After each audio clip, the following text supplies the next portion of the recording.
지난 편에서 콘스탄티누스는 6명의 황제가 로마를 공동 통치하는 말도 안 되는 혼란한 정국을 수습했습니다. 그의 편에 섰던 리키니우스와 공동 황제가 되어 각자 동로마와 서로마를 통치하기 시작했죠. 이 두 황제는 내전에 지쳐 있었고 겉으로나마 동맹을 맺은 관계였기에 이대로 평화롭게 지내도 충분히 문제가 없었을 겁니다. 그러나 내전의 불씨를 꺼트린 줄 알았던 콘스탄티누스는 고작 1년 만에 다시 전쟁을 마주해야 했습니다. 역사 기록이 충분치 않아 누가 먼저 싸움을 걸었는지 확실하진 않지만 아마도 리키니우스가 먼저 칼을 빼들었을 것이라 추측합니다.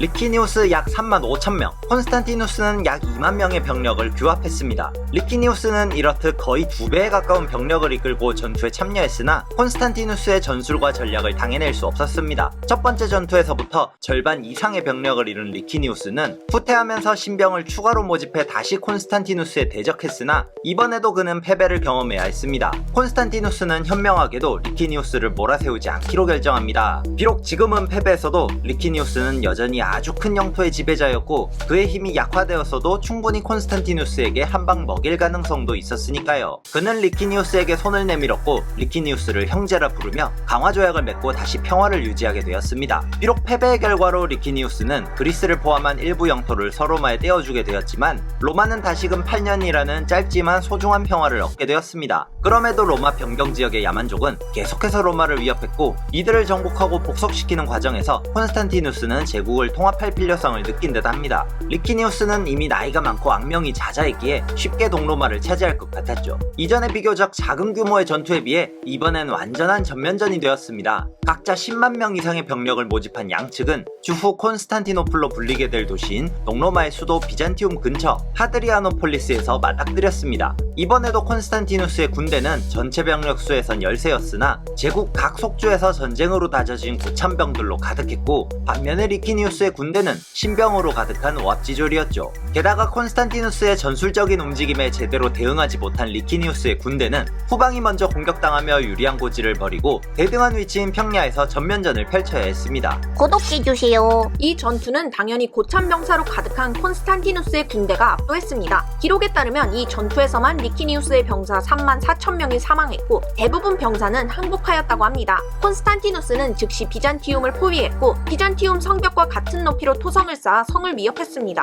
리키니우스가 끝까지 항전했다면 이 공성전을 끝으로 로마는 다시 하나가 되었을 테지만 그는 다시 도망가 신병을 모집하는 바람에 전쟁은 아주 조금 더 길어지게 됩니다. 결국 완전히 패배한 리키니우스는 콘스탄티누스의 발 앞에 엎드렸고 이후 테살로니카로 유폐된 뒤 죽음을 맞이했습니다. 이렇게 로마는 디오클레티아누스가 권력을 분할해 영토를 나눠 가진 지 37년 만인 324년 다시 한 황제의 힘 앞에 하나가 되었습니다. 로마의 영토가 광활해진 지 오래 지났기에 이미 이탈리아는 하나의 권위 있는 지방에 불과하게 되었고 황제가 변경 지방을 다니거나 전투를 치르려고 출정하기엔 너무나 멀었습니다. 영구적으로 머무를 수 있는 새로운 수도의 필요성이 대두되면서 로마의 입장에서 야만족을 관찰하고 페르시아를 감시하기에 가장 적합한 도시이자 수비하기도 수월하고 교역이 편한 비잔티움이 적격으로 여겨졌습니다. 이렇게 이 도시는 거대 제국의 수도로 재탄생했고 콘스탄티누스의 도시라는 뜻의 콘스탄티노플이 되었습니다. 콘스탄티누스의 지휘 아래 막대한 건설 비용을 들이부으며 노동자와 기술자들은 도시를 일으켜 세웠고 그리스와 아시아의 여러 도시에서 가져온 선대의 멋진 조각품으로 도시는 아름답게 꾸며졌습니다.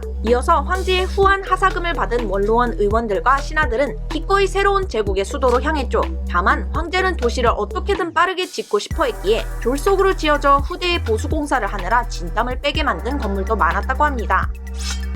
콘스탄티누스는 로마의 새로운 통합과 부흥을 이끈 황제로 유명하면서도 기독교를 공인한 인물로도 유명합니다. 박해받던 기독교인들은 기독교가 점차 로마 내에서 하나의 중요한 종교로 자리 잡으면서 그 위세도 점차 커져갔는데 콘스탄티누스가 완전히 국교로 확립한 뒤부터는 제국의 사회체제를 급속도로 변화시키기에 이릅니다. 다만 황제가 죽을 날이 가까워질 때까지 세례를 받지 않았던 점을 미루어 보면 완전히 마음을 먹고 단번에 개종을 한 것은 아니라는 점을 알 수 있습니다. 그리고 기존의 로마식 다신 개신교와 토착 종교들을 무리해서 탄압하지도 않았습니다. 기독교가 서서히 제국 전반으로 퍼질 수 있는 길을 터준 셈이었죠. 황실의 우호적인 태도 덕에 이제 주교와 선교사들은 황제를 쉽게 아련할 수 있었고, 교회 역시 박해를 받으며 잃어버렸던 토지나 재산도 되찾아 소유권을 누릴 수 있었습니다. 또한 교회의 권한 역시 점차 확대되며 우리가 중세에서 봤던 강력한 교회의 권력만큼은 아니더라도 고급 관리를 내치고 파문까지 할 수 있게 되었죠. 이 시대 이후부터는 로마의 쇠퇴기로 보는 시각이 많은데, 로마의 사건 사고에 종교 문제도 밀접하게 얽히게 되므로 참고하시기 바랍니다. 콘스탄티누스는 그의 명성에 걸맞지 않게 말년엔 점차 타락의 길에 접어들었습니다. 이는 로마 전반이 서서히 타락해가는 모습의 발판이 되었죠.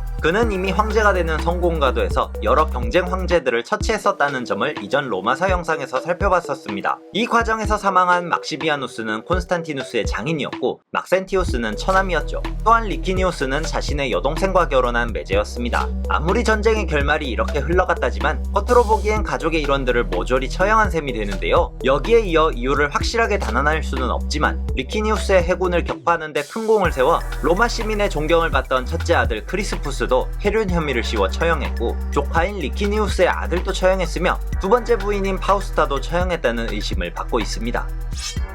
64세의 나이로 사망한 콘스탄티누스의 뒤에는 을에 힘있는 제국이 그렇듯 티바람이 불었습니다. 그가 사망할 때 로마엔 7명의 왕자가 있었는데 3명은 그의 아들이었고 나머지 4명은 조카였습니다. 아들 중 하나인 콘스탄티우스 2세는 삼촌들과 자신의 사촌들 그리고 그들의 지지자들 다수를 살해하고 직계 형제들과 함께 제국을 3개의 지역으로 분할해 나눠 가졌습니다.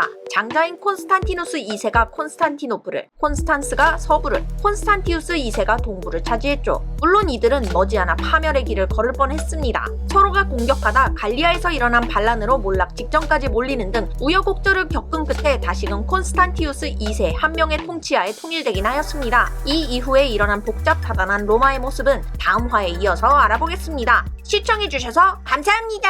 그의 편에 섰던 리키니우스와 공동 황제가 되어 각자 롱도마와 롱성아. 다시 이 공상장 또 왔노. 공성전.